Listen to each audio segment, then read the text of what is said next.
நினப்பு வந்தா ஒரு புடவைல படுக்க மாட்டியா? தினம் ஒன்று ஒன்று எடுப்பியா? யார் துவைக்கிறது? பீரோ வேற திறந்து போட்டிருக்க. எலி வந்து என் புடவையை குறைச்சி வச்சுச்சுன்னா நீ வாங்கி கொடுப்பியா? இருந்தா உங்களை மாதிரி இருக்கணும்னு தோணுது. அது சுவாசிகா மேம் பண்ணதை பார்த்துட்டு எனக்கு ஐயோ இது நம்மளால் பண்ண முடியுமா? ஏன்னா சுவாசிகா மேம் பார்த்தீங்கன்னா ஆக்சுவலி டப்பிங் ஆர்டிஸ்ட் எப்படி பண்ணுவாங்கன்னு எனக்கு தெரியாது. சம்டைம்ஸ் நான் அப்படி மைக்கெல்லாம் அடிச்சுட்டுலாம் நான் நினச்சேன் நிறைய டேக் போகுதுன்னு நினச்சேன். அது வந்துட்டு அப்புறம் பார்த்தா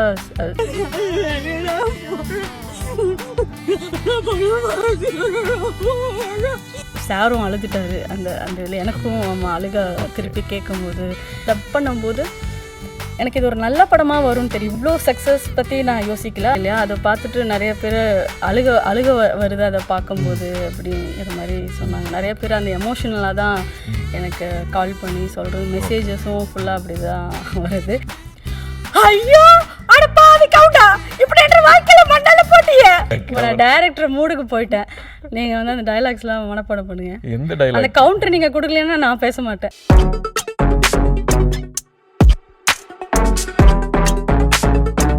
வெல்கம் டு சாட் வித் யோகி. இன்றைக்கி நம்ம கூட கெஸ்ட் வந்து பார்த்திங்கன்னா ரைட்டர், டைரக்டர் அப்படின்னு நிறைய பரிணாமங்களில் நிறைய படங்களில் நீங்கள் வந்து பார்த்துருப்பீங்க நடிகையாகவும். வணக்கம், எப்படி இருக்கீங்க? நல்லா இருக்கேன். ஆக்சுவலாக உங்கள்கிட்ட நான் பார்த்தோன்னே கேட்கணுன்னு ஆசைப்பட்டது என்னென்னா, செம்மலர் அன்னம் அப்படின்றது பேர் இருக்குல்ல, அந்த பேரே நல்லா இருக்குது. அந்த பேரை பற்றி முதல் சொல்லுங்கள். பேர் எங்கள் அப்பா வச்ச பேர் தான். ஓகே. செம்மலர் அப்படிங்கிறது ஒரு கம்யூனிஸ்ட் மேகசினோடைய ஒரு பேர், செம்மலர். ஓகே. அதுவே எனக்கு லேட்டாக தான் தெரிஞ்சு, சின்ன வயசில் எனக்கு தெரியாது. ஸோ அப்படி வச்ச பேர் தான். ஓகே. செம்மலர் என்ன. இப்போ நீங்கள் யாரையாவது புதுசாக மீட் பண்ணுறீங்க அப்படின்னா அவங்ககிட்ட வந்து நீங்கள் உங்களை எப்படி இன்ட்ரோ கொடுத்துப்பீங்க? என்னோட பேர் செம்மலர், என்ன விஷயங்கள் சொல்லி நீங்கள் இன்ட்ரோ கொடுத்துப்பீங்க? ஆக்சுவலி எனக்கு ரொம்ப ஷையாக இருக்கும் இன்ட்ரோ கொடுக்கறது. ஏன்னா ஆக்டர்னு சொன்னால் என்னென்ன படம் பண்ணியிருக்கீங்கன்னு கேட்பாங்க. டைரக்டர் இப்போ ரைட்டர்னு தான் நான் சொல்லிகிட்டு இருக்கேன். ஓகே. ரைட்டராக இருக்கேன் அப்படின்னு மட்டும்தான். ஏன்? ஏன்னா நீங்கள் வந்து கிட்டத்தட்ட 20 படங்களுக்கு 30 படங்கள் கிட்ட நடிச்சிருக்கிறீங்க. அதில் ரொம்ப எப்பயுமே மக்கள் வந்து திரும்பி பார்க்கும்போது தான் மகளிர் மட்டும்னா அந்த டைலாக் வந்து நான் வீட்டில் நாங்கள் சம்பளமாக கொடுக்குற அப்படின்ற ஒரு விஷயமா இருக்கட்டும். ஸோ ஒவ்வொரு அம்மணி அப்படின்ற ஒரு படம் வந்து நீங்கள் உங்களுடைய டைரக்ஷனில் முதல் மலை, மயிலா வந்து நீங்கள் அது வந்து ஒரு ஃபீச்சர் ஃபிலிமாக ரெடி ஆகிட்டு இருக்கு. வரிசையாக நிறைய படங்கள் இருக்குது. ஆனால் ஏன் வந்து உங்களை தெரியலையோ தெரியுமா? ஏன்னா இப்போ வீடியோ பார்க்குறவங்களுக்கும் இவங்க யார் அப்படின்னு யோசிக்க கூட வாய்ப்புகள் இருக்குல்ல, அது ஏன் அப்படின்னு யோசிச்சிருக்கீங்களா? அது ஏன்னு நிறைய பேர் என்னை பார்த்தாங்கன்னா எங்கேயோ பார்த்த மாதிரி இருக்குது அப்படின்னு தான் சொல்லுவாங்க. அவங்களுக்கு கரெக்டாக இந்த படத்தில் இதில் பார்த்துருக்கேன் அப்படின்னு ரொம்ப விரல விட்டு எண்ணலாம் அப்படி தான் கரெக்டாக சொல்லுவாங்க. அந்த மாதிரி இப்போ இன்ஸ்பெக்டர் ரிஷிக்கு அப்புறம் நிறைய பேர் அந்த டைமில் இன்ஸ்பெக்டர் ரிஷியில் உங்களை பார்த்துருக்கேன் அந்த மாதிரி சொல்லுவாங்க. மற்றபடி வந்துட்டு என்னென்னா உங்களை எங்கேயோ அப்படின்னு சொல்லிட்டு இருப்பாங்க. வீட்டுக்கு போகிற வரைக்கும் யோசிச்சுட்டு நான் சம்டைம்ஸ் வந்துட்டு தெரிலங்க அப்படின்னு சொல்லிடுவேன். ஆக்சுவலி ஏன்னா எனக்கு நிறைய எக்ஸ்பீரியன்ஸ் எப்படி வரும் அப்படின்னா, நீங்கள் எதாவது நடிச்சிருக்கீங்களான்னு கேட்டுருவாங்க. நானும் ஆமான்னு சொல்லிடுவேன். நான் கிட்டத்தட்ட ஒரு 20-30 படங்கள் நிறையா பண்ணியிருக்கேன். ஸோ என்ன நடிச்சிருக்கீங்க, எந்த படம் சொல்லுங்கள், எதில் பார்த்தேன் எனக்கு ஞாபகம் இல்லைன்னு சொல்லுவாங்க. நான் ஒரு படம் சொல்லுவேன், அதை அவங்க பார்த்துருக்க மாட்டாங்க. ஐயோ அது மட்டும் பார்க்கல, வேற சொல்லுங்கம்பாங்க. வேற சொல்லுவேன், அதுவும் பார்த்துருக்க மாட்டாங்க. ஸோ அதில் எது அவங்க பார்த்தாங்கன்னு இதுவே ஒரு பெரிய டிஸ்கஷனாக போயிட்டுருக்கும். ஸோ அதை அவாய்ட் பண்ணுறதுக்காக நான் வந்து தெரிலங்க அப்படின்னு சொல்லிடுவேன். என்ன படத்தை சொல்லுவீங்க? என்ன படத்தை சொல்லுவீங்க? இல்லை, பொன்மகள் வந்தால் சொல்லுவேன். ஏன்னா பொன்மகள் வந்தால் வந்து தான் நான் நடித்த படங்களில் அந்த டைமில் கொரோனா டைமில் வந்து டைரக்ட் ஓடிடினால நிறைய பேர் வந்து எனக்கு அப்போ தான் ஒரு ஆக்டிங்கில் நிறைய மெசேஜஸ் வந்து பரவலாக எனக்கு வந்தது. ஸோ அதனால ஒரு வேளை அது சொன்னால் தெரியும் அப்படின்னு ஃபஸ்ட்டு நான் பொன்மகள் வந்தால் தான் சொல்லுவேன். இன்னொன்று, நான் நேரில் பார்க்குறதுக்கும் என்னுடைய ஃப்ரேமில் பார்க்குறதுக்கும் கொஞ்சம் டிஃப்ரெண்ட்டாக இருப்பேன். அதில் எல்லாமே ஒரு 10 வயசு அம்மா கேரக்டரா அப்படி அந்த மாதிரி இருப்பேன். ஸோ நேரில் கொஞ்சம் அதனால அவங்களுக்கு ஒரு டக்குன்னு அவர் ஐடென்டிஃபை பண்ண முடியாது. ஸோ அப்புறம் மகளிர் மட்டும் அந்த டைலாக் சொன்னா தெரியும். மேக்ஸிமம் இந்த 2 தான் சொல்வேன். இன்ஸ்பெக்டர் ரிஷிக்கு அப்புறம் இன்ஸ்பெக்டர் ரிஷி அது கொஞ்சம் நல்லா ஃபேமஸ் ஆனதுக்கப்புறம் அதை சொல்கிறது உண்டு. ஸோ இந்த லென்த் கான்வர்சேஷனை தவிர்க்கிறதுக்காக நான் அதுவே தவிர்த்துருவேன். தெரிலங்க எங்கே பார்த்துருப்பீங்கன்னு சொல்லி அப்படின்னு. ஒருவேளை நான் உங்களை வெளியே எங்கேயா புதுசா பார்த்து கேட்டிருந்தாலும் அப்படியா சரிப்பா தெரில அப்படின்னு சொல்ல கூட வாய்ப்பு இருக்கு போலயே. ஆமா, நிறைய பேர் வந்து வேற வேற நடிகைன்னு சொல்லி கூட என்ன அப்படி நினைச்சு யாரு சொல்லிருக்காங்க? கேப்ரலா. ஆமா கேப்ரலா. ஓகே, கேப்ரலா, சரண்யா. ஸோ இவங்க நினைச்சுப்பாங்க லைக் அவங்க நடிச்ச படத்தோட பேர் சொல்லுவாங்க, இதில் வந்தீங்க தானேன்னு சொல்லி. இல்லைங்க, அவங்க வந்து என் ஃப்ரெண்ட்ஸ் தான், நான் நடிக்கல, அவங்க நடிச்சிருக்காங்க. ஆனால் இப்போ உங்களை யாருக்கும் தெரியாமல் இருந்திருக்கலாம், யாரும் வந்து ரெகக்னைஸ் பண்ணுறது கொஞ்சம் கஷ்டமாக இருந்திருக்கலாம். ஆனால் உங்களுடைய குரல் மூலமாக இப்போ எல்லாரையும் யாரா அவங்க அப்படின்னு வந்து ரொம்ப எக்ஸைட் பண்ண ஆகியிருக்கிறாங்க. சுவாசிகா மேம்க்கு லப்பர் பந்து, மாமன், இப்போ நூறுசாமி படங்களுக்கு டப்பிங் கொடுத்துருக்குறீங்க. ஃபர்ஸ்ட் ஆஃப் ஆல் என்னென்ன சொல்கிறாங்க அதை கேட்டுட்டு? ஃபஸ்ட்டு வந்து அந்த இப்போ ரிலீஸ் ஆகிருக்கு இல்லையா, அதை பார்த்துட்டு நிறைய பேர் அழுக வருது அதை பார்க்கும்போது அப்படிங்கிற மாதிரி சொன்னாங்க. நிறைய பேர் அந்த எமோஷனலாக தான் எனக்கு கால் பண்ணி சொல்கிறது, மெசேஜஸும் ஃபுல்லாக அப்படி தான் வருது. எனக்கு என்னென்னா, நம்ம நடிக்கும்போது தான் எல்லாத்தையும் அழுக வச்சுட்டு இருந்தோம், டப்பிங்லேயும் நம்மளது பார்த்து அழுகிறாங்களே அது மாதிரி ஒரு ஃபீல் இருந்தது. பட் இருந்தாலும் அது வந்து ஒரு எமோஷன் கரெக்டாக அவங்களுக்கு கொண்டு போய் சேர்ந்துருக்கு அந்த இதோட அப்படிங்கிறது ஒரு ஹாப்பினஸ் தான். ஆக்சுவலாக அந்த சீன் நூறுசாமி படத்தில் ரொம்ப முக்கியமான ஒரு சீன். அதை வந்து எல்லாரும் பார்த்துட்டு சுவாசிகா மேம்கிட்ட எப்படி நடிச்சிங்க, ஐயோ அது அப்படி இருந்தது அப்படின்ற ஒரு எமோஷனல் அவ்வளோ அழகாக கேரி பண்ணியிருப்பாங்க. நீங்கள் அந்த சீன் அப்படி எடுத்து பார்க்கும்போது அதை நீங்கள் எப்படி எடுத்துக்கிட்டீங்க? இதை நம்ம எப்படி பண்ண போகிறோம் அப்படின்னு ஒரு சேலஞ்சிங் இருந்துச்சா? ஏன்னா அந்த டப்பிங் பேஸ்டாக நீங்கள் பண்ணதை பார்த்துட்டு அப்பா யாரா அவங்க இப்படி நடிச்சுக்கிட்டு இருக்கிறாங்க, டப்பிங் தானேப்பா சொன்னாங்க அப்படின்ற ஒரு ஃபீல் கிடச்சிது. Okay, thank you.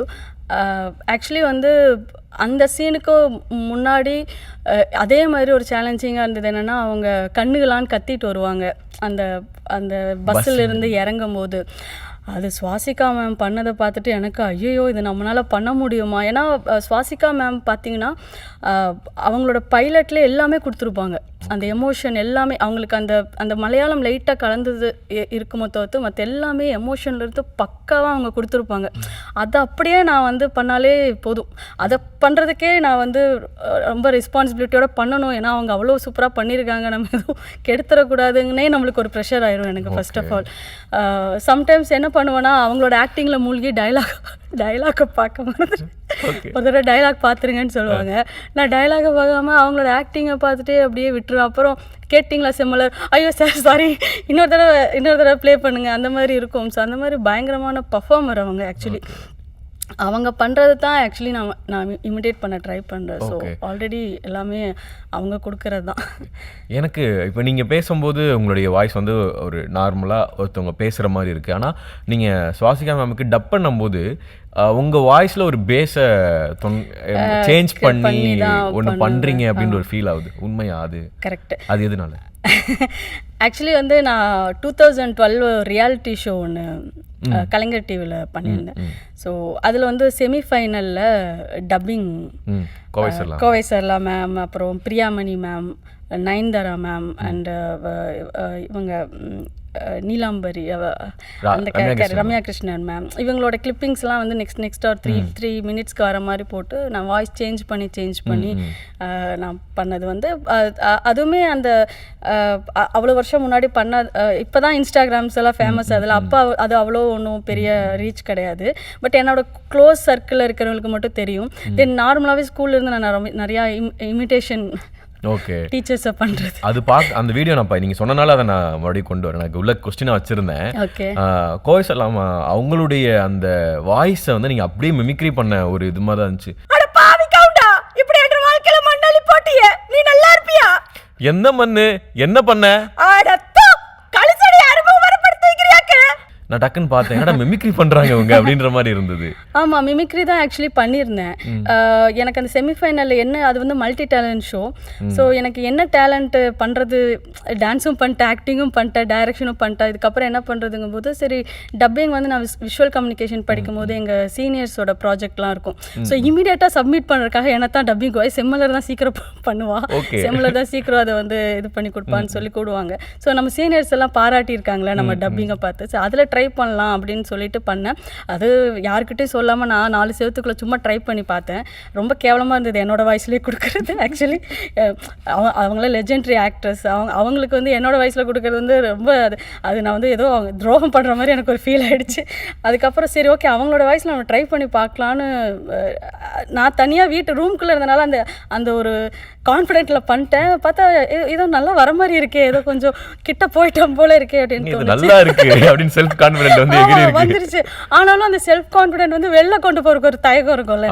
4 செவத்துக்குள்ள என்ன வேணாலும் பண்ணிக்கலாம். வெளில கொண்டு போனோம்னா ஒரு லைட் பயம், அந்த பயத்தோடயே போயிட்டு என்னோட உட்பி கிட்ட சொன்னேன், இந்த மாதிரி விவி நான் ஒன்று பண்ணுறேன், நீ சிரிக்கக்கூடாது, ஆனால் எனக்கு என்னமோ அது ஒர்க் அவுட் ஆகணும்னு எனக்கு தோணுது, நீ ஒரு தடவை பாருன்னு சொல்லிட்டு அவருக்கு மட்டும் அதே மாதிரி ஃபுல்லாக பண்ணி காமிச்சேன். அவரு நிஜமாலுமே சூப்பராக இருக்கு, சீரியஸாக பொய் சொல்லாத, நிஜமாலுமே கரெக்டாக இருக்குது. அப்புறம் என் தம்பிக்கிட்ட, அப்புறம் என்னோட ரிலேட்டிவ்ஸ் கிட்டலாம் காமிச்சேன். எல்லாத்துக்கிட்ட இருந்து ஒரு பாஸ் மார்க் வந்தது. ஓகே கான்ஃபிடென்ட்டாக வந்து அதை பண்ணியிருந்தேன். ஸோ அப்போ வந்து கீதா கைலாசம் என்னோட பெஸ்ட் ஃப்ரெண்ட், அவங்க தான் லப்பர் பந்தில் இது பண்ணாங்க. ஸோ நிறைய வாய்ஸ் டெஸ்ட் போயிட்டு இருந்தது. ஸோ அப்போ வந்து நான் வாய்ஸ் சேஞ்ச் பண்ணி கூட பேசுவேன் அப்படிங்கிறத கன்வே பண்ணவும் அவங்க ஓகே ட்ரை பண்ணி பார்க்கலாம் அப்படின்னா நிறைய பேசஸ் அப்படி இப்படி பேசிகிட்டு இருந்தேன். அதில் ஒரு பேஸ் சார் வந்து இது கரெக்டாக இருக்குது அப்படின்னு சொல்லி. ஓகே, ஆனால் நீங்கள் ஃபஸ்ட்டு லப்பர் பந்து படத்தில் அதுலேயே நிறையா எமோஷ்னல் பேஸ்டான டைலாக்ஸ் இருக்குது, நிறையா அவ்வளோ அழகான டைலாக்ஸை வந்து நீங்கள் கேரி பண்ணுற விஷயங்கள் இருக்குல்ல, எவ்வளோ சேலஞ்சிங்காக ஆரம்பத்தில் இருந்தது? ஏன்னா இப்போ வந்து நான் இப்படி தான் பேசுவாங்கப்பா அப்படின்னு சொல்லிட்டு ஒரு பல்ஸ் பிடிச்சிருப்பீங்க. பட் அந்த ஆரம்ப கட்டம் எப்படி இருந்தது? ஆரம்ப கட்டம் வந்து ஆக்சுவலி நான் பார்த்த உடனே நான் நம்பலை. என் வாய்ஸ் வந்து அவங்கள பார்த்தோன்னே அவங்க வந்து ஒரு ஜைஜாண்டிக் ஃபிகராக பயங்கர டாமினண்ட்டாக அப்படி இருக்காங்கல்ல பார்க்கும்போது.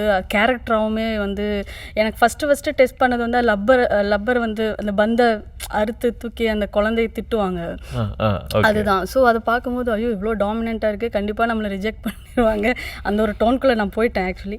அப்புறம் சார் வந்து இந்த பேஸில் பண்ணுங்க. எனக்கு என்னென்னா எப்படி டப்பிங்னா என்னோட வேலை தான் பண்ணுவேன்.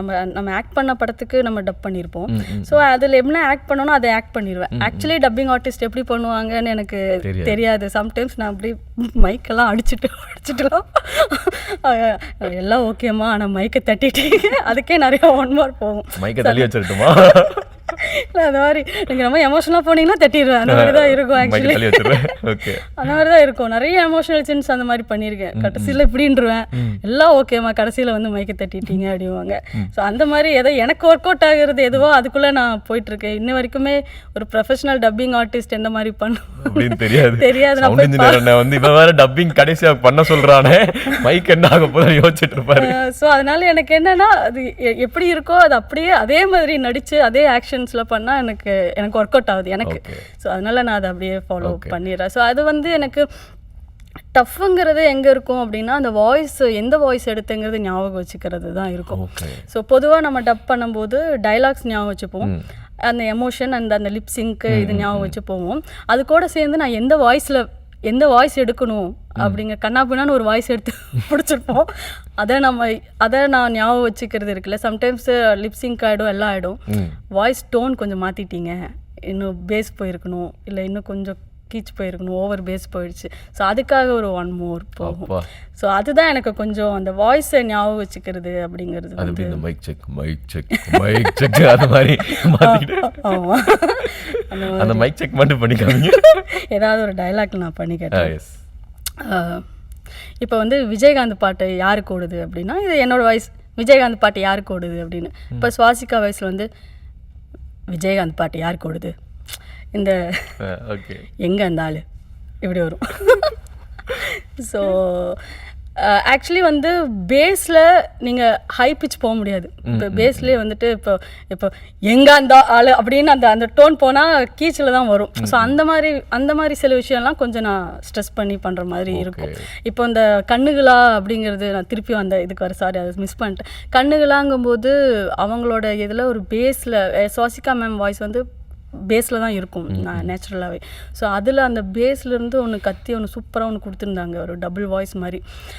அதை கொண்டு வரது வந்து சார் சொல்லிட்டாரு, நீங்கள் எவ்வளோ டேக் வேணாலும் போங்க செம்லார், எவ்வளோ வேணாலும் டைம் எடுத்துக்கோங்க, எனக்கு இந்த மூடு வந்து வேணும் அப்படின்னு சொல்லியிருந்தாரு. அதில் நான் கொஞ்சம் பயந்துட்டேன், இந்த மூடு எப்படி கொண்டு வருது. ஆனால் ஐ திங்க் 2வது டேக் 3வது டேக்கில் அதை அச்சீவ் பண்ணிட்டேன். அது எனக்கே தெரில, நான் அந்த எமோஷனுக்குள்ளே போனோன்னே நிறையாமல் அது வந்துச்சு. நான் நினச்சேன் நிறைய டேக் போகுதுன்னு நினச்சேன், அது வந்துடுச்சு. அப்புறம் பார்த்தா சாரும் அழுதுட்டாரு அந்த அந்த இதில். எனக்கும் அழுக திருப்பி கேட்கும்போது அழுக வந்தது சார். அது ஒரு பயங்கரமான மூமெண்ட்டு. ஸோ அதுதான் ஃபஸ்ட்டு ஆக்சுவலி நீங்கள் சொன்னீங்களா அந்த எமோஷனல் சீன், அதுக்கு முன்னாடியே நாங்கள் எமோட்டான சீன் அந்த பாட்டுக்கு முன்னாடி அந்த கண்ணுகளாக தான். ஸோ அதுக்கப்புறம் இந்த சீன் வந்து இந்த பர்டிகுலர் எமோஷனலான சீன் சிங்கிள் ஷாட்டில் பண்ணுற சீன் வந்து சார் ஒரு தடவை நீங்கள் பார்த்துக்கோங்க செம்மலர்னு அவரோட அந்த ரூமில் போய் காமிச்சாங்க. நான் பயங்கரமாக அழுதுட்டேன் ஆக்சுவலி. அது அது எனக்கு எப்படி கன்வே ஆச்சுன்னா, இந்த ஃபஸ்ட்டு சீன் நான் பண்ணுறேன் இல்லையா, பசங்களை வந்து அவங்களோட எதிர்காலத்துக்கு வேண்டிய ஸ்கூலுக்கு அனுப்புகிறாங்க, கஷ்டப்பட்டு கண்ணீரோடு அனுப்புகிறாங்க. கட் பண்ணால் இங்கே வந்து அம்மாவோட எதிர்காலத்தை கருதி பசங்க அனுப்புகிறாங்க, அம்மா வந்து போக மாட்டேன்டா நட பிடிக்கிற ஒரு விஷயம் இருக்குல்ல. ஸோ அப்படி எனக்கு அந்த மாதிரி ஒரு ஒரு இது இருந்தது. அதுவும் இல்லாமல் எனக்கும் என் பாப்பாவுக்கு நான் ஃபீட் பண்ணலாம் போய் நடிச்சிருக்கேன். ஸோ அந்த டைமில் விட்டுட்டு போகும்போதெல்லாம் அது ஒரு சின்ன ஒரு இது இருக்கும்ல, என்னால் ஈஸியாக கனெக்ட் பண்ணிக்க முடிஞ்சுச்சு அந்த விட்டுட்டு போகிறது. அதை தாண்டி நம்ம பண்ண தான் போகிறோம், ஒர்க்கு இதெல்லாம் பண்ணதப்போ. பட் அந்த இடத்துல ஏதோ ஒரு சின்ன பிரிஞ்சு போகிறோம் அப்படிங்கிற ஒரு விஷயம் வந்து ஒரு மதராக நம்மள அறியாமல் அது நம்மளுக்கு ஒரு இதாகும்ல. அதனால் எனக்கு ரொம்ப கனெக்ட் ஆகி நான் பயங்கரமாக அழுக ஆரம்பிச்சிட்டேன். ஒரு பெரிய ஒரு பொறுப்பு வந்துருச்சு, இந்த சீனை நம்ம நல்லா கொடுக்கணும் அப்படின்னு சொல்லிட்டு. சுவாசிகா மேம் வந்து கரெக்டாக எனக்கு அந்த சீன் பண்ணிட்டீங்களா அப்படின்னு கேட்டேன். சுவாசிகா மேம் எப்போவுமே எனக்கு ஒரு டச்சிலே இருப்பாங்க. அப்படியா? ஆமாம், இது பண்ணிட்டீங்களா, அப்புறம் வந்து நிறைய அப்ரிஷியேட் பண்ணிகிட்டே இருப்பாங்க. ஒவ்வொரு படம் முடிச்சதுக்கப்புறம் அப்ரிஷியேட் பண்ணுவாங்க, பார்த்ததுக்கப்புறம் அப்ரிஷியேட் பண்ணுவாங்க. ஸோ கண்டினியூவாக என் கூட டச்லேயே இருப்பாங்க.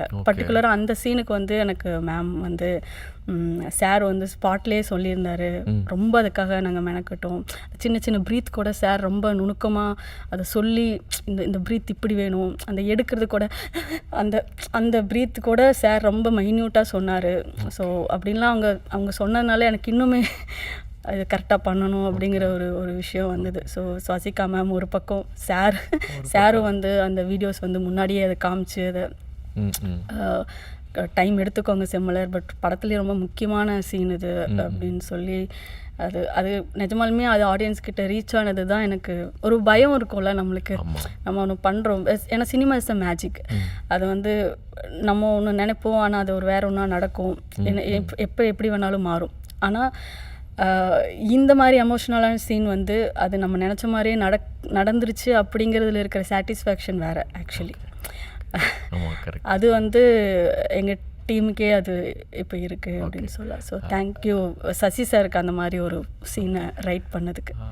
ஆக்சுவலாக நீங்கள் இப்போ பேசும்போது அந்த ஒரு மொமெண்ட், அந்த ஒரு செகண்டே வந்து அங்கே கூட்டு போயிட்டீங்க. அந்த எந்த அளவுக்கு நீங்கள் எஃபர்ட் வந்து நீங்கள் அப்சர்வ் பண்ணியிருப்பீங்க அப்படின்றது தெரிஞ்சுது.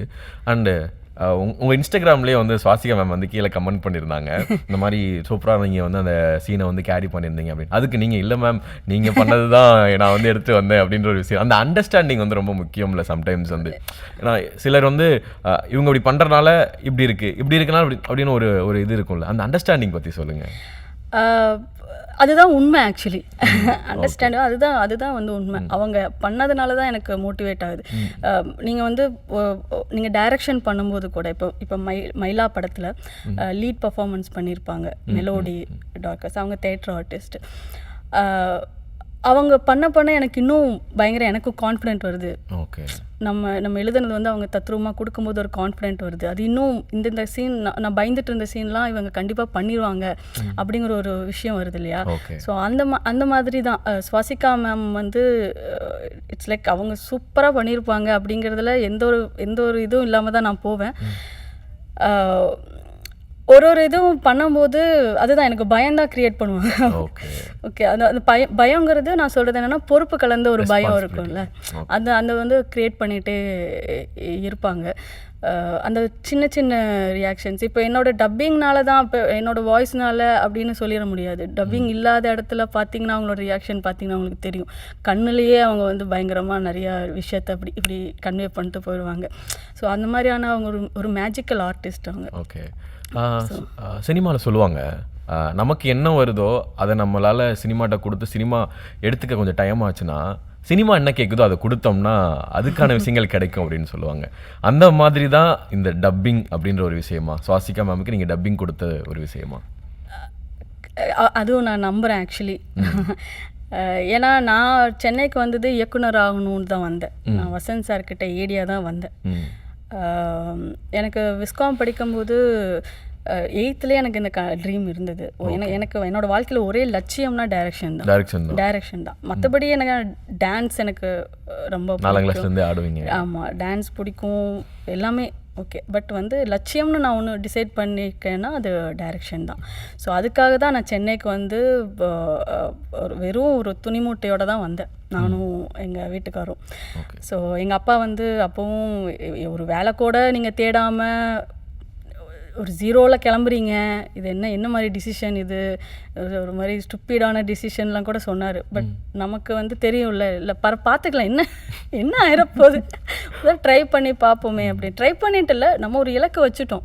அதுக்காக எந்த லெவலுக்கு வேணால் நம்ம போய் ட்ரை பண்ணிடணும். அப்புறம் நடக்காதது அது நமக்கு இல்லை, ஆனால் நம்ம முயற்சி பண்ணுறது நம்மளுடைய கடமை.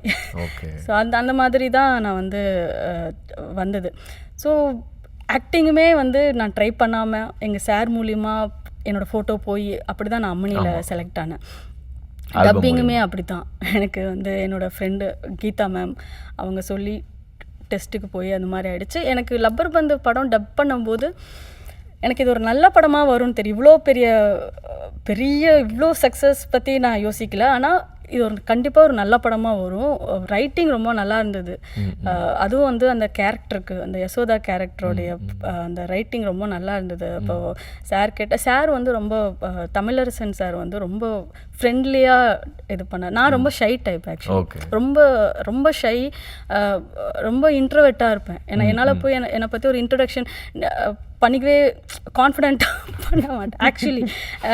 இப்போ வரைக்கும் நான் நடிச்சிட்ருக்க படம் எல்லாமே அவங்களா கூப்பிட்டு வாய்ப்பு தான். இப்போ நானாக எங்கேயும் போயிட்டு என்னை இன்ட்ரோ பண்ணி நான் நல்லா பண்ணுவேன் அப்படிலாம் எங்கேயுமே நான் சொன்னது கிடையாது. ஆனால் எனக்கு ஆக்ட் பண்ணும்போது, டப் பண்ணும்போது, டைரக்ஷனில் போயிட்டு அந்த ஸ்பாட்டில் நிற்கும்போது ஒரு எனர்ஜி வரும். பட் ஆஸ் அ பர்சனாக நான் கொஞ்சம் இன்ட்ரோவெர்ட்டாக இருப்பேன்.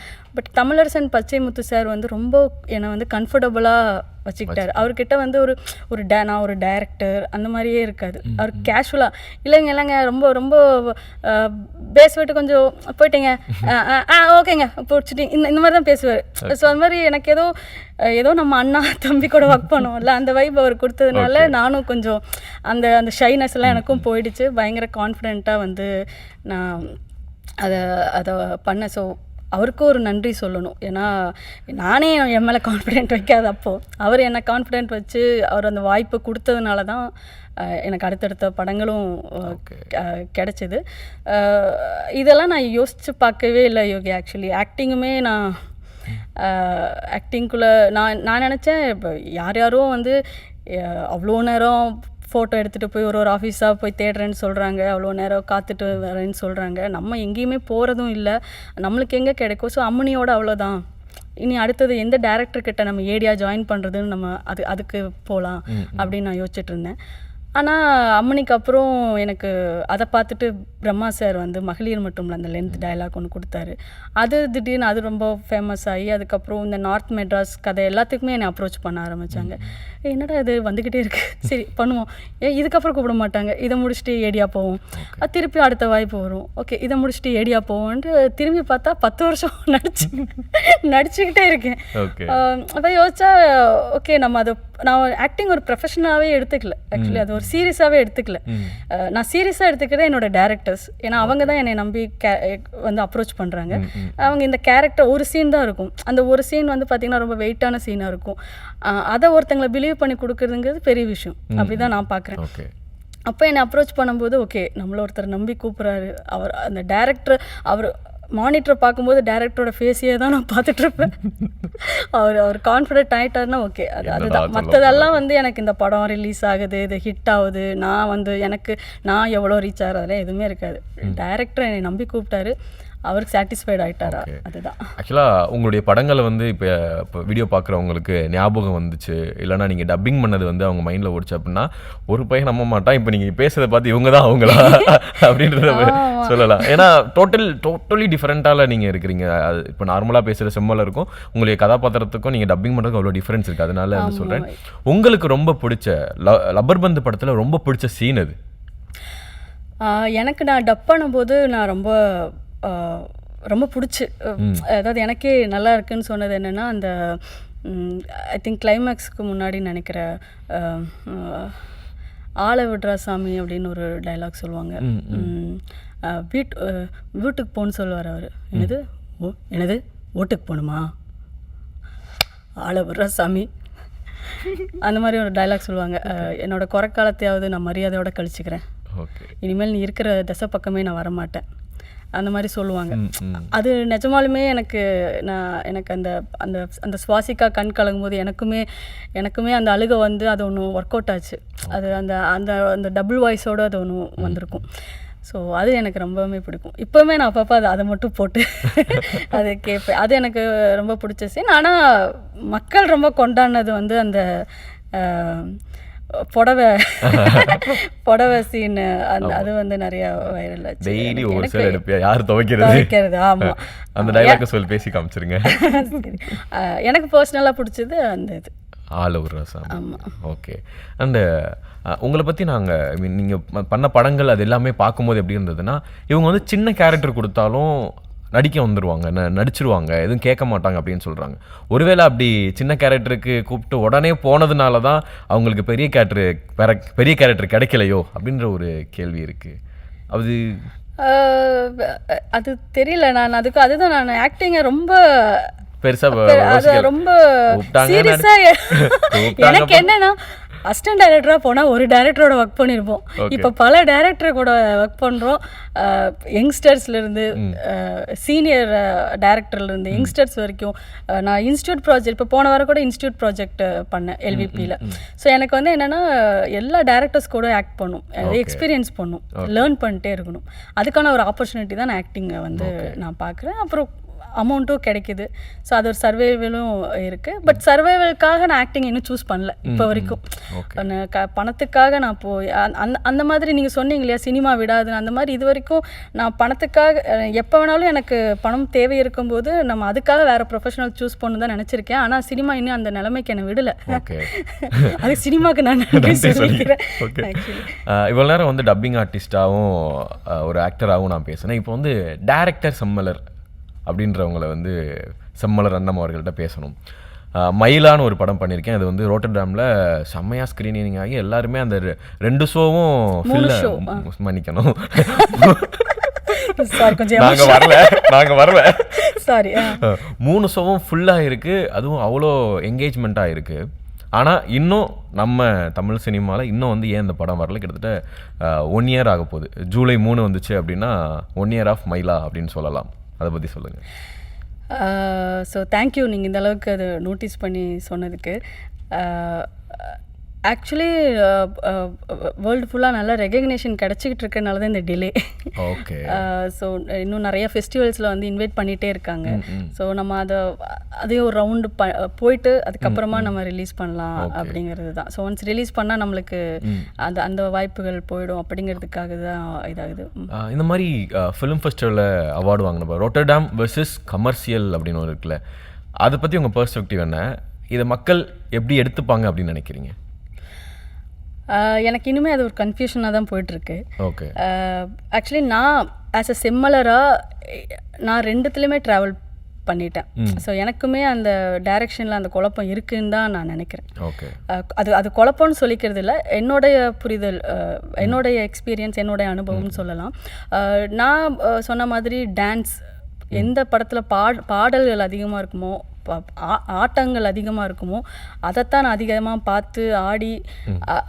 டைரக்ஷன்னா கூட நான் டைரக்ஷன் யாரை பார்த்து ஆசைப்பட்டேன்னா எஸ்ஜே சூர்யா பார்த்து ஆசைப்பட்டேன், கேள்விப்பட்டேன், அதிகம் பார்த்தேன்.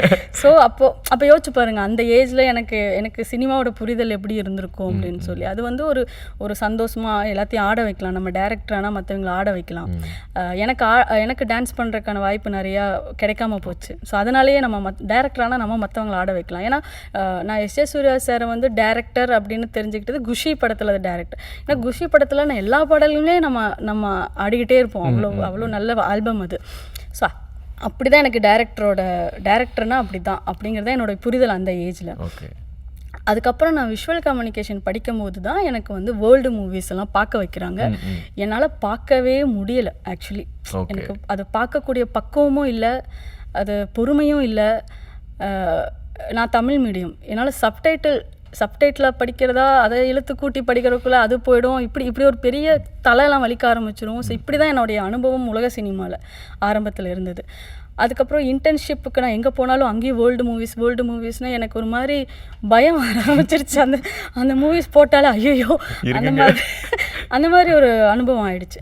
அதுக்கப்புறம் நான் அருண்மொழி சிவபிரகாசம் அப்படிங்கிற ஒரு இண்டிபெண்டன்ட் ஃபில்ம் மேக்கரோட போய் ஜாயின் பண்ணுறேன். அவர் வந்து ரொம்ப சினிமாவை பற்றி ரொம்ப தெரிஞ்ச ஒரு பெரிய, நாங்களாம் அவங்கள வந்துட்டு ஒரு சினிமாவின் என்சைக்ளோபீடியா அப்படின்னு தான் கூப்பிடுவோம், அந்த மாதிரி ஒரு பர்சன். பட் அவங்க வந்து கமர்ஷியலாக சக்ஸஸ் ஆகலை. இப்போ அவர் என்ன பண்ணார் அப்படின்னா எல்லாத்தையுமே வந்து ரொம்ப ஒரு இன்டலெக்சுவலாக இருந்து என்னை பயப்படுத்தாமல் இவ்வளோதாங்க அது அப்படிங்கிற மாதிரி சிம்பிளாக அதை பற்றி பேச ஆரம்பித்தார். ரோட்டில் நடந்துக்கிட்டே டீஸ் குடிச்சிட்டே அப்படி சும்மா அப்படி ஜாலியாக தான் பேசாமல். அப்போ அவர் மூலியமாக தான் எனக்கு ஸ்மிதா பட்டேல், சபனாஸ்மி இவங்கெல்லாம் வந்து ஒரு இண்டிபெண்டன்ட் ஃபில்ம் இதில் வந்து ஒரு பெரிய புரட்சி பண்ண ஒரு நடிகைகள், மராத்தி ஆர்டிஸ்ட், இதெல்லாம் இந்த பேர்களே அவர் மூலியமாக தான் நான் கேள்விப்படுறேன். உங்கள் மூலியமாக நான் கேள்விப்பட்டுக்கிறேன். ஸோ இந்த மாதிரிலாம் இருக்கும். அவர் அப்புறம் சார் வந்து சொல்வார், சபனாஸ்மி வந்து இந்த படத்தில் அந்த பேர்லாம், அந்த படத்தோட பேர்லாம் கூட எனக்கு நான் மைண்டில் வச்சுக்க மாட்டேன். ஆனால் அந்த படத்தில் ஒரு வாக் பண்ணிட்டு வருவாங்க, அப்படி அந்த ஒயிட் ஷார்ட்டில் வருவாங்க, அந்த வாக்லேயே அந்த கேரக்டர் அப்படி தெரியும் பாருங்க அப்படிம்பாரு. எனக்கு வந்து என்னென்னா இப்போ சபனாஸ்மி யார், இல்லை அந்த படம் என்ன, அது வாக் என்ன, அதுக்குள்ளெல்லாம் நான் போய்க்க மாட்டேன். அந்த அளவுக்கு எனக்கு அப்போ பக்குவம் இல்லை. ஆனால் என்ன என் மைண்டில் புரியும் அப்படின்னா, ஓகே ஒரு கேரக்டர்னால் நம்ம மொத்தமும் நடிக்கணும், அது மட்டும் என் மைண்டில் நான் ஏற்றிக்கிட்டேன். ஸோ அப்போ நம்மளுக்கு ஒரு கேரக்டர் கொடுத்தாருன்னா இவர் எப்படி சபனாஸ்மி எப்படி பாராட்டுறாரோ அந்த மாதிரி இவங்க மொத்தமாக நடிக்கிறது, அவங்க நடக்கிறதுலேருந்து அந்த கேரக்டராகவே நடிக்கிறாங்க அப்படின்னு சொல்லணும். அவ்வளோ இம்பார்ட்டன்ஸ் கொடுக்கணும் நம்ம ஆக்டிங்கில் எந்த கேரக்டர்னாலும், அதை மட்டும் நான் எடுத்துப்பேன். இந்த மாதிரி சொல்கிறேன். அவர் சொல்கிற விஷயத்துலேருந்து இந்த சின்ன சின்ன எசன்ஸ் மட்டும் எடுத்துக்கிட்டு இப்படி தான் எனக்கு வந்து இந்த வேர்ல்டு மூவிஸை புரிஞ்சுக்கிறது, ஆர்ட் கைண்ட் ஆஃப் மூவிஸ் புரிஞ்சுக்கிறது. அப்புறம் வந்து ஆர்ட் மூவிலலாம் வந்து என்ன தான் லீடுக்கு கூப்பிடுவாங்க. ஏன்னா அது வந்து ரொம்ப யதார்த்தத்துக்கு ரொம்ப நெருக்கமாக எடுக்கக்கூடிய படம் அது. நீங்கள் வந்து ஒரு அந்த மசாலா ஃபிலிம்ஸில் இருக்க அந்த சாங் அதெல்லாம் இல்லாமல் ரொம்ப யதார்த்தத்துக்கு ரொம்ப நெருக்கமாக கொண்டு போகிறது தான் வந்து ஆர்ட் ஃபிலிம். ஸோ அந்த மாதிரி இருக்கும்போது இந்த ஸ்கின் டோனுக்காகவும் அந்த யதார்த்தமான முகத்துக்காகவும் என்னை நிறையா பேர் வந்து. அண்ட் நீங்கள் வந்து ஒரு நல்ல ஒரு தியேட்டர் ஆர்டிஸ்ட் கூட. ஏன்னா நீங்கள் சொன்ன மாதிரி ஒரு டேரக்டராகவும் ஒரு டப்பிங் ஆர்டிஸ்டாகவும் எல்லாமே உங்களை வந்து எது வந்து இவ்வளோ ஒரே இடத்துல குவிக்குது அப்படின்னு பார்த்தோம்னா அந்த தியேட்டர் அப்படின்ற ஒரு விஷயமும் தான், டேரக்டர் அப்படின்ற ஒரு விஷயம் அப்படின்றதையும் ஏன்னா உங்களுடைய ப்ரொஃபைல் எல்லாமே பார்க்கும்போது தெரிஞ்சுது. அண்ட் மெயினாக உங்களுடைய போஸ்ட்டு, உங்களுடைய படங்கள், நீங்கள் நடித்ததாக இருக்கட்டும், நீங்கள் ரைட்டிங் பேஸ்டாக இருக்கும், எல்லாமே பார்க்கும்போது உங்கள்கிட்ட கேட்கணும்னு தோணுச்சு, வாழ்க்கையை ரசிப்பது எப்படி? ஆக்சுவலி நம்ம சின்ன வயசில் ரசிச்சுட்டு தாங்க இருந்தோம். நான் அதை யோசிச்சு பார்க்கும்போது சின்ன வயசுலேயே நம்ம ரசித்து தான் வாழ்ந்துக்கிட்டு இருக்கோம். அது எங்கேயோ ட்ராக் மாதிரி போயிட்டு இப்போ வாழ்க்கையை ரசிக்கிறது எப்படிங்கிற கேள்விக்கு ஆன்சர் கேட்குற ஜோனுக்கு போயிட்டோமோ அப்படின்னு தோணுது. நம்ம இயல்பாகவே அப்படி தான் இருந்திருக்கோம். ஸோ அந்த இயல்பை எங்கேயோ தொலைச்சிட்டோம். அதை நீங்கள் கண்டுபிடிச்சிட்டிங்கனாலே திருப்பியும் அந்த ஜோனுக்கு போயிடலாம். ஏன்னா ரசிப்பது எப்படிங்கிறது நான் எப்படி ரசிப்பேன்னு தான் சொல்ல முடியும், எல்லாரும் எப்படி ரசிக்கிறதுன்னு சொல்ல முடியாது. நான் வாழ்க்கையை எப்படி ரசிக்கிறதுனா நான் டான்ஸ் ஆடினா போதும்னு தான் நினைப்பேன். எனக்கு சாப்பாடே வேணும், நான் காலேருந்து சாயந்தரம் வரைக்கும் டான்ஸ் ஆடினாலே போதுங்க, நான் என்னோட வாழ்க்கை ரொம்ப சுவாரஸ்யமாக இருக்கும் நான் சொல்லுவேன். பட் அது உங்களுக்கு பொருந்துமான்னு தெரியாது, உங்களுக்கு வேற ஒன்றா இருக்கலாம். நான் யார் பார்க்குறது இல்லை, நமக்காக அதுதான். சென்னை வெர்சஸ் சொந்த ஊர், அதை பற்றி சொல்லுங்கள். ஆக்சுவலி சென்னை வந்து தான் நான் நிறையா கற்றுக்கிட்டேன். என்னோட கோயம்புத்தூரில் பார்த்தீங்கன்னா என்னோடய வேர்ல்டு ரொம்ப சின்னது. ஸோ காலேஜ் வரைக்கும் ஸ்கூல் மட்டும்தான். காலேஜ்க்கு அப்புறம் ஸ்கூல், டான்ஸ் கிளாஸ், வீடு, அவ்வளோதான். நான் அதுக்கப்புறம் காலேஜ் முடிச்சதுமே மேரேஜ் பண்ணிட்டேன். சென்னை வந்து தான் எல்லா அனுபவமே எனக்கு சென்னை வந்து தான். அது வரைக்கும் என்னோடய வேர்ல்டே அவ்வளோ சின்னது தான். ஸோ அதனால் இப்போ நான் இருக்கிற டைரக்டராகவும் ரைட்டராகவும் ஆக்டிங்கில் என்னென்னலாம் நான் மெருகேறினோ அதெல்லாம் சென்னை தான் என்னை மெருகேற்றுச்சு. அதனால் எப்போவுமே சென்னை எனக்கு ரொம்ப ஒரு ஸ்பெஷலான. அத்தனை அடிகளும் இதற்காகத்தானே அப்படின்ற மாதிரி. என்ன சிரிக்கிறீங்க? நல்லா நிறைய அடி வாங்கியிருக்கீங்க போல. இல்லை, நீங்கள் சொன்ன விதம் கொஞ்சம் காமெடியாக இருந்தது. ஓகே. அண்டு இப்போ நீங்கள் அடுத்த கட்ட நடவடிக்கை என்ன பண்ண போகிறீங்க? ஒரு டைரக்டராக, ஒரு ஆக்டராக என்ன பேஸ்டான விஷயங்கள் நீங்கள் பிளான் பண்ணி வச்சுருக்கீங்க? டைரக்ஷன். ஓகே. ஆல்வேஸ் என்னுடைய ஃபஸ்ட்டு ட்ரை. எனக்கு வந்து என்னோடய லைஃப்லேயே பிளானிங்னா எனக்கு டைரக்ஷனுக்கு மட்டும்தான் இருக்குது. வேறு எதுவுமே எனக்கு பிளானிங் இல்லை. இவங்க சுவாசிகா மேம் கண்ணுங்களா அந்த டைலாக் எடுத்து. கண்ணுங்களா அதுவா? Oh my God. கண்ணுங்களா அண்ட் வந்து சில, ஆனால் அது வந்து வராதுங்க இப்போது. ஏன்னா ஜாலியாக இருக்கீங்களா? ஜாலியாக, ஆமாம். அது ரொம்ப அந்த மூடுக்குள்ளே போகணும். நான் வேணா அளவு வைக்கவா? இல்லை, வேணாம். எனக்கு இன்னொரு டைலாக் ரொம்ப பிடிக்கும். அது வேணா இது பண்ணலாம். ப்ளீஸ். நினப்பு வந்தா ஒரு புடவைல படுக்க மாட்டியா? தினம் ஒன்று எடுப்பியா? யார் துவைக்கிறது? பீரோ வேற திறந்து போட்டிருக்க. எலி வந்து என் புடவையை குறைச்சி வச்சுச்சுன்னா நீ வாங்கி கொடுப்பியா? அழுவுறியா? ஏய், அரைஞ்சு போடுவேன். எஸ், அந்த பேஸ் வந்து நீங்கள் பண்ணும்போது அது வந்து ஏதோ சம்திங் சேஞ்ச் பண்ணுறது நல்லாவே தெரியுது. நினப்பு வந்தா ஒரு புடவைல படுக்க மாட்டியா? தினம் ஒன்று எடுப்பியா? நைஸ். அண்ட் அந்த படத்தில் பார்க்கும்போது இன்னும் வந்து நல்ல ஃபீல் கிடைக்கும். இதில் ஒரு விஷயம் நான் சொல்லணும். ஆக்சுவலி வந்து இந்த பர்டிகுலர் இந்த லப்பர் பந்தும் சரி, 100 சாமியும் சரி, நீங்கள் வந்து ஒரு டிப்பிக்கல் ஹீரோயின்க்கு கொடுக்குற வாய்ஸ் இருக்காது. அந்த ஸ்வீட்டாக ஒரு ப்ராப்பராக ஒரு ஹீரோயின்க்கு ஒரு வாய்ஸ் இருக்கும்ல, அதை பிரேக் தான் பண்ணியிருப்பார். ஏன்னா ஏன் சொல்லணும்னா, அதுக்கப்புறம் நிறைய ஃபிலிம்ஸில் நான் பேசும்போது கூட க்ளீன் வாய்ஸ் கேட்பாங்க. அந்த டபுள் வாய்ஸ் வேணாம் அப்படிலாம் சொல்லுவாங்க. ஆனால் தமிழரசன் சார் எனக்கு அந்த டபுள் வாய்ஸ் வேணும் அப்படின்னு சொல்லுவார். அது நல்லா இருக்குன்னு சொல்லுவார். ஏன்னா எனக்கு எமோட் ஆகும்போது அது ஆட்டோமேட்டிக்காக வரும். நீங்கள் பார்த்தீங்கன்னா எல்லோரும் அழுதுட்டு பேசும்போது, கோவத்தில் பேசும்போது அந்த டபுள் வாய்ஸ் வரும். ஏன் இந்த இது இருக்குல்ல, இந்த ஒரு விஷயம் இருக்குல்ல, அது வந்து நேச்சுரலாக வரும். ஆக்சுவலி அது வந்து சம்டைம்ஸ் வந்து அந்த அது இல்லாமல் க்ளீன் வாய்ஸ் பேசுகிறத விட இவர் வந்து அது பர்டிகுலராக அது வேணும், எனக்கு அந்த டபுள் வாய்ஸ் கொடுங்க, நல்லா இருக்குன்னு கேட்பாங்க. ஸோ எனக்கு படம் பார்க்கும்போது தான் எனக்கு அது புரிஞ்சிச்சு. அது நிஜமாலுமே அது அந்த எமோஷன் வந்து அது வந்து கனெக்ட் ஆகுது ஆக்சுவலி, கேரி ஆனது. ஆமாம். ஸோ அது ஒரு விஷயம். அந்த ஒரு பயம் எனக்கு இருந்துகிட்டே இருந்தது. ஏன்னா ஒரு ஹீரோயின்கான ஒரு வாய்ஸ் இல்லை. நம்ம ரொம்ப நான் ஒரு அனுபவம் மட்டும் நான் சொல்லிக்கிறேன் இந்த இடத்துல. 2016 நினைக்கிறேன், எங்களோட ஆக்டிங் கிளாஸ் வந்து ஏவிஎம்மில் போயிட்டு இருந்தது. அப்போ நாங்கள் வந்து வெளியில் எல்லாமே இந்த எக்ஸசைஸ்லாம் பண்ணிகிட்ருப்போம். பெரிய பெரிய டேரக்டர்ஸு, பெரிய பெரிய ஆக்டர்லாம் வந்து அங்கே ஒரு டப்பிங் ஸ்டுடியோ சைடில் இருக்கும். அங்கே போயிட்டு வருவாங்க. எனக்குள்ளே வந்து அந்த டப்பிங் ஸ்டுடியோ உள்ளே எப்படி இருக்குன்னு ஒரு தடவை பார்த்துடணும் அப்படின்னு ஒரு ஆசை மட்டும் இருந்துகிட்டே இருக்கு. இங்கே ஆக்டிங் கிளாஸில் பண்ணிகிட்டே இருப்பேன். ஆனால் அங்கே வந்து அந்த டேரக்டர்ஸ் போகிறதெல்லாம் பார்த்துட்டே இருப்பேன். உள்ளே எப்படி இருக்கும், அது உள்ளே போய் ஒரு தடவை பார்த்துட்டு வந்துடணும் அப்படின்னு தினமும் அந்த இயக்கம் இருந்துக்கிட்டே இருக்கும்.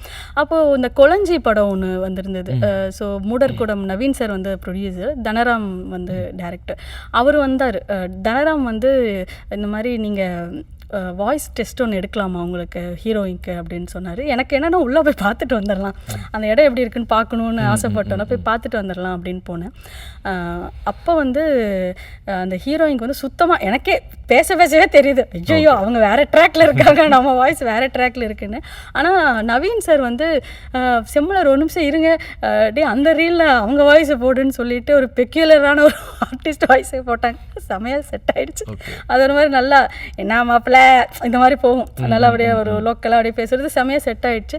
அப்போது நவீன் சார் வந்து சொன்னார், செம்மலர் உங்களோட வாய்ஸ் வந்து ஹீரோயிங்க அந்த மாதிரி அந்த மாதிரி செட் ஆகிற வாய்ஸ் இல்லை. பட் உங்களுக்கு ஒரு பெக்யூலரான வாய்ஸ் இருக்குது.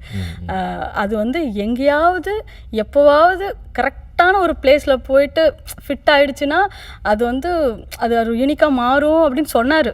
அதுக்கப்புறம் நான் அதை மறந்துட்டேன் ஆக்சுவலி.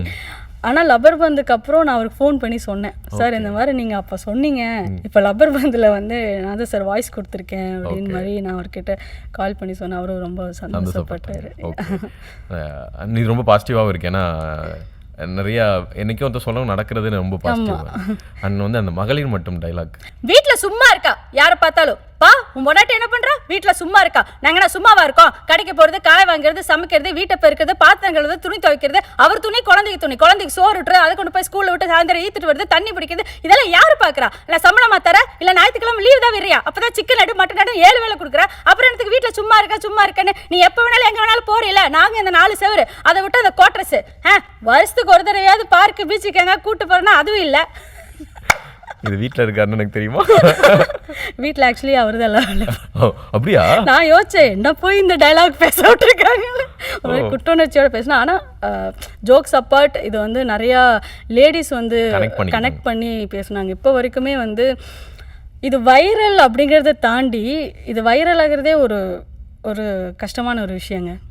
இந்த மாதிரி ஒரு விஷயத்தை எல்லாரும் கனெக்ட் பண்ணி வைரல் ஆகுதுல்ல, இன்னுமே அது வைரல் ஆகிட்டே இருக்கு. அப்போ இன்னுமே அதை கனெக்ட் பண்ணிட்டு இருக்காங்க அப்படிங்கிறது எனக்கு. இப்போ நான் இதை கேட்டிருக்கேன், இது வைரல் ஆகுதா இல்லையா அப்படின்றத பார்த்துட்டு நம்ம அதை வந்து ஒரு இது இல்லை எனக்கு அதை சொல்கிறேன். இன்னுமே வந்து லேடிஸ் வந்து என்கிட்ட சொல்லுவாங்க, ஐயோ அதில் பண்ணுற மாதிரி தாங்க நாங்களும் எல்லா வேலையும் பண்ணுறோம், ஆனால் என்ன வீட்டில் சும்மா இருக்கேன்னு சும்மா சொல்லிட்டு போயிடுறாங்க அப்படின்னு சொல்லுவாங்க இல்லையா. அது கொஞ்சம் இந்த டைலாக்ல எங்கள் அம்மாவே சொல்லுவாங்க, சண்டேனா நீங்கள் வீட்டில் இருக்கீங்கடா, நாங்கள் வந்து எங்களுக்கு அதை அதெல்லாம் வந்து கனெக்ட் ஆகிற ஒன்று. அண்டு ஸோ நீங்கள் சொன்ன விஷயங்கள்லாம் ரொம்ப பாசிட்டிவாக இருக்குது. அதுவும் இல்லாமல் உங்களுடைய பயணம் வந்து ரொம்ப பெரிய பயணமாகவும் ரொம்ப பாசிட்டிவான ஒரு பயணமாகவும் அடுத்தடுத்து இன்னும் அமையணும் அப்படின்னு சொல்லிட்டு மனதார கேட்டுக்கிறேன். ரொம்ப ரொம்ப நன்றிகள் உங்களுடைய வருகைக்கு. நன்றி.